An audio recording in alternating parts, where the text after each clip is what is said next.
Hello everybody! In this video I will show you how to create this cute little outfit, which includes the dress, the furry vest, and the cute bunny ears. This outfit is perfect for Easter, so let's get started! First, I did a sketch to get an idea of what the end result was going to look like. Then, I drew out the pattern pieces I thought I was going to need to create the outfit and also took the measurements I needed. Finally, after some more brainstorming, I decided what my final pattern pieces were going to look like. For the dress, I'm using cotton fabric, a plain color for the lining, and this flower pattern for the outside. Beginning with the top, I cut out the pattern pieces. I have only one pattern piece for the back and front because I decided it was going to be somewhat of an oversized dress and didn't need zippers or buttons. I went for a belt type of sleeve and made sure to transfer my markings to know the placement for the sleeve band and the button. Then I cut out the hem pieces and then the sleeve band, making sure to transfer markings for the buttonhole. I started putting the top together. First, sew a straight stitch line on the sleeves. For the hem pieces, I ironed on hard interfacing on all pieces because I wanted to always hold its shape, but the type of interfacing you use or whether or not you use interfacing is up to you. Then I put two pieces right sides together and sewed the bottom. I used my pinking shears to cut the seam allowance away. I did it close to my stitch line, not so much to stop the frame but to give it flexibility since it is curved. Now fold the piece in half and do a straight stitch line. Then turn it right side out and do an edge stitch. When ready, we can attach the hems to the sleeve. You do this by putting the pieces right sides together and only sewing the sleeve to one side of the hem. Putting the sleeves aside for now, I moved on to the bodice. Fold the piece and sew the side seams together. Now we can sew the sleeve onto the bodice. Keeping the pieces right sides together and aligning the notches, pin them together and sew a straight stitch line all around. For the sleeve bands, iron thin interfacing to two of the pieces, then put them right sides together and sew around. Use pinking shears to cut around the curved stitch line. Again, remember that this will allow a curve to be more flexible and will end up with a nicer curve. Press down the pieces, then fold in the raw edges and do an edge stitch all around.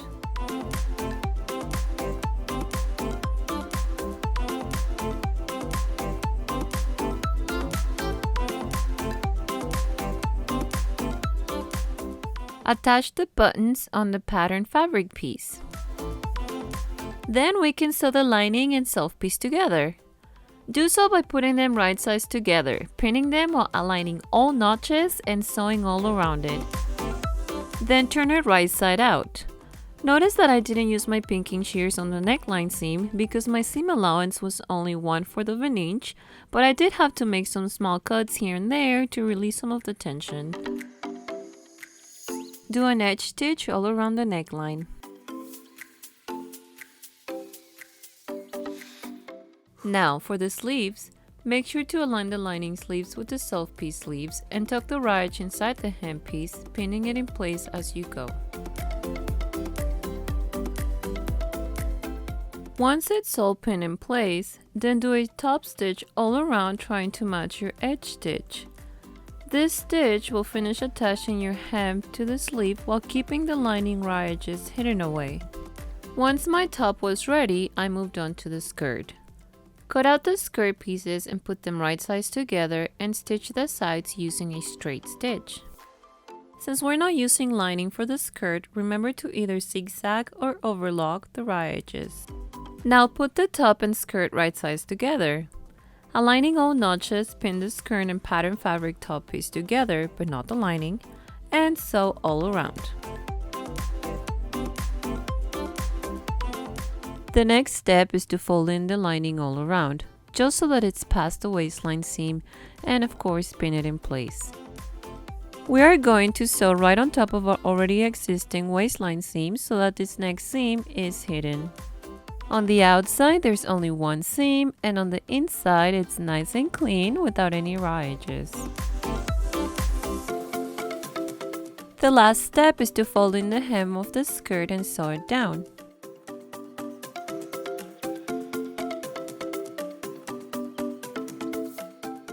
And that is it for the dress.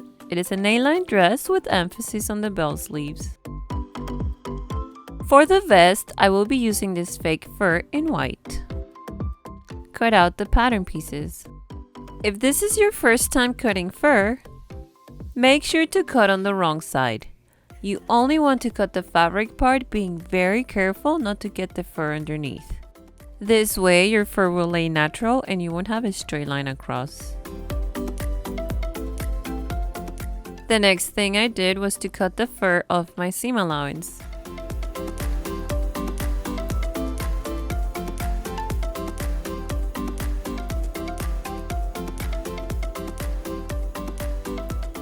You want to do this to reduce bulk and also to blend in the seams as much as possible. Put the back and front pieces together and sew the side seams and shoulder seams together. When putting them together, make sure to brush the hair away from the seam allowance so that the seam does not catch any of the hairs.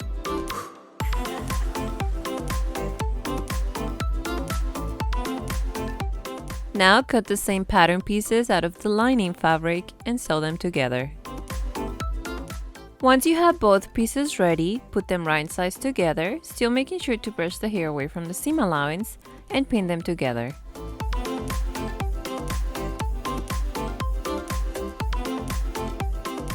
Sew all around, but leaving a small opening at the bottom. I use my pinking shears to cut away the excess seam allowance. Then turn it right side out through the opening.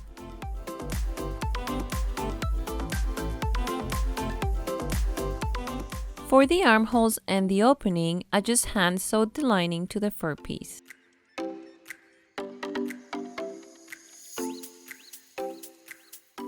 For the tail, I cut out a small circle following the same technique. Then I cut out a bigger circle with 4 darts and still making sure to cut off the fur from the seam allowance in my darts.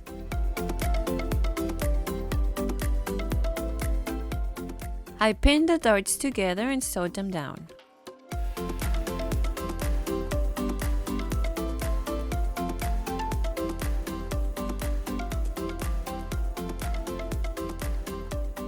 Before putting the pieces together, I hand sew little hooks onto the small circle.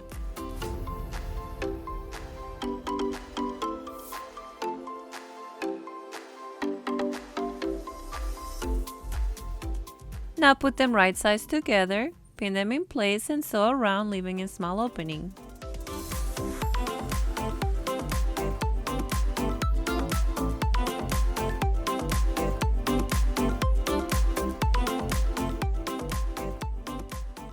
Turn it right side out.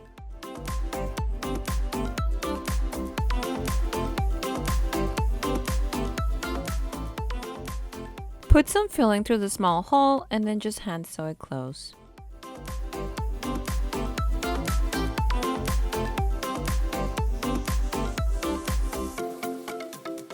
Once the tail is ready, then I attach the eyes to the vest.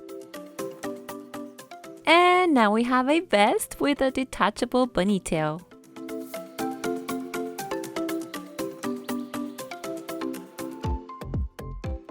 For the ears, cut 2 pieces of the pattern fabric and 2 of the fur fabric. Put them right sides together and pin them together.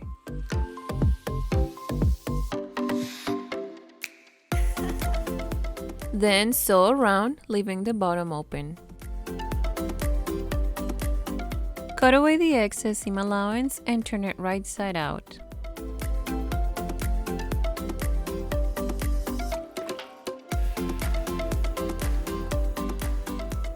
I then folded in the raw edge and hand sewed it close.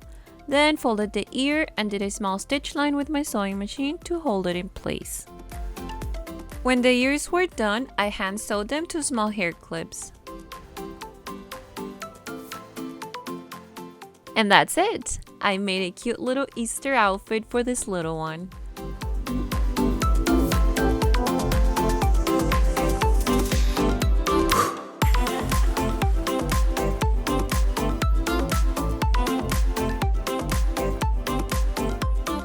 Honestly, it's all about the vest and the ears.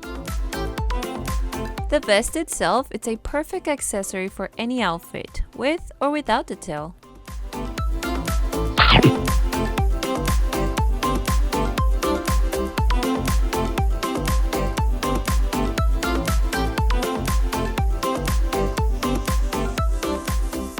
I hope this inspired you in some way. Whatever you do, don't forget to enjoy the process and just get creative.